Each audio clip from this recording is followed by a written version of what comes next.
After the game Sunday, you said everything was on the table. What were the hours like you coming home after that Patriots game? Just a lot of film study, just trying to make sure that we're doing right by the organization and just making all the right decisions schematically, personnel-wise, offense, defense, special teams. We've got a lot to look forward to over the next 7 games, and that's really the focus, is how can we find ways to win games to get in the playoffs. What was the message to the team immediately after, and then when you came back here Monday? Same thing as I always say, you got to put this one to bed, win, lose, or draw. A lot to learn off of the following day, which was Monday, and all our focus has to shift to Chicago. How about 17 sacks the past 3 games? That's the second best, that ties for the second best stretch in 3 games in franchise history. They're playing really well. The D-line gets after it. Aaron Boycott, our defensive line coach, and Greg Scruggs, our assistant D-line coach, they do a phenomenal job. And those guys, we roll 10 deep, and they're so good at substitutions and getting on and off the field and coming out at them in waves and staying fresh. And I mean, it's an onslaught of just pure gas and energy and giving everything you've got. There's no plays off. You're not trying to pace yourself for third down. If you need a break because you've been rolling, and like Quinnen, and like we've said all along, if you need a break because you feel like you're not going to be able to give your all and you want to save it for third down, it's okay. Come out the field, grab your breath. We'll send somebody else out there, and when your energy is charged back to full, we'll put you out there. Go get your bread. And I think they've all bought into that. And what you're seeing is collectively as a group, they're just producing at a very high level. How cool is it for you that 13 of those sacks out of the 17 have come from different players in some kind of shape? Or it goes back to what I just said. They're all fresh. Especially as you wear down those offensive line. Like I talk about a guy like Nate Shepard, who doesn't get much fanfare, but because he doesn't get the stats and the notoriety and all that stuff. But I promise you, on his 20, 25 reps in a game, he is wearing you out. And you absolutely have to grind, and you're gonna feel everything that he has to offer. And that just makes Quinnen's job easier, and that makes Sheldon Rankin's job easier. It makes everybody's, JFM's job easier on the inside. And then you got Michael Clemens, just like, it's like the grind line. They wear you out, and that makes Huff's job easier. It makes Carl Lawson's job easier when they're out there and they're just grinding, and you're just coming at them in waves. And Jermaine Johnson, and they're fresh, and it's every play is like running a 40-yard dash at the combine where your whole life depends on it. And at least they think their whole life depends on it anyway. But so credit to them and the mindset and the tenacity at which they're playing. They got a tremendous amount of pride in that room. And then you got to be, you do got to recognize the back end, because you still got to get the quarterback to hitch more than once.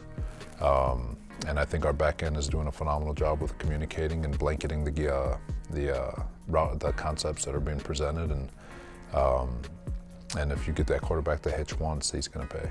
I think there are 12 players in the National Football League who have 7 sacks. Quinnen Williams leads your team with 8. He is the only defensive tackle amongst that group who has 7 sacks in the National Football League. Why is he such a menace, and how has he taken his game to the next level?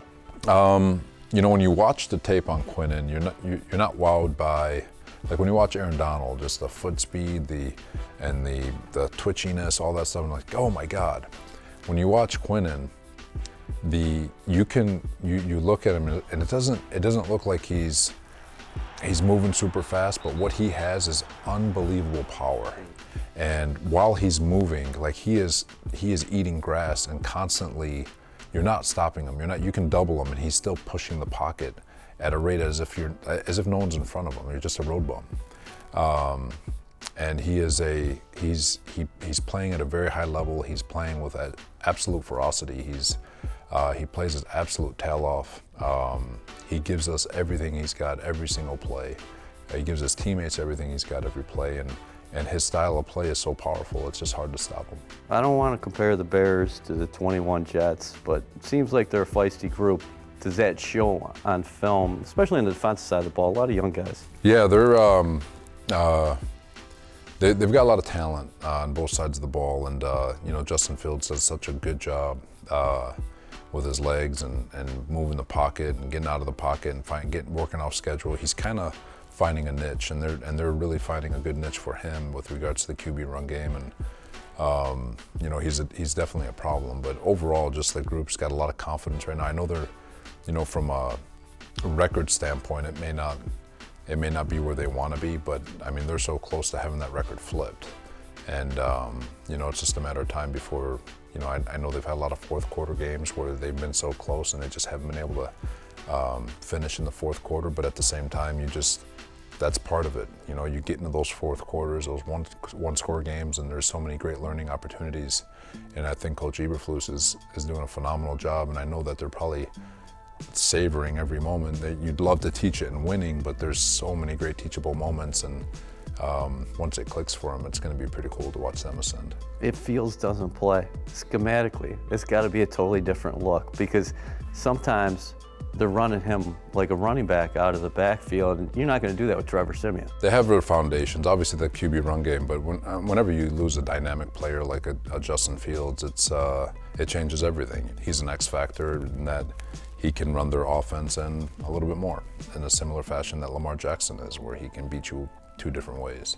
But we're fully expecting Justin, and we'll be ready for him. You always have a good perspective. You said 7 games remaining.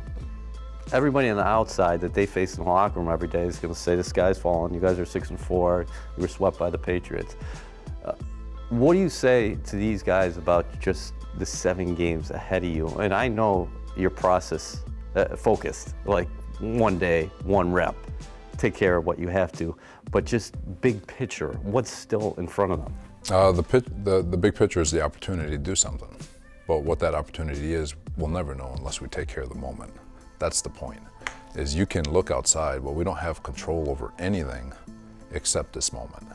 And if you're worried about, and if you're on all the apps that predict the playoffs, and you're clicking win, lose, and you're looking at the record, and you're thinking about all the different scenarios that can come into place, and you spend 30 minutes thinking about scenarios, well, you just lost 30 minutes that you could be focusing on your moment. And focusing on this team and focusing on you and how we can find ways to get better to win on Sunday. And so acknowledge the fact that we have an opportunity, but also recognize that if we don't take care of our moment, the opportunity will never come to fruition. Thanks, Coach.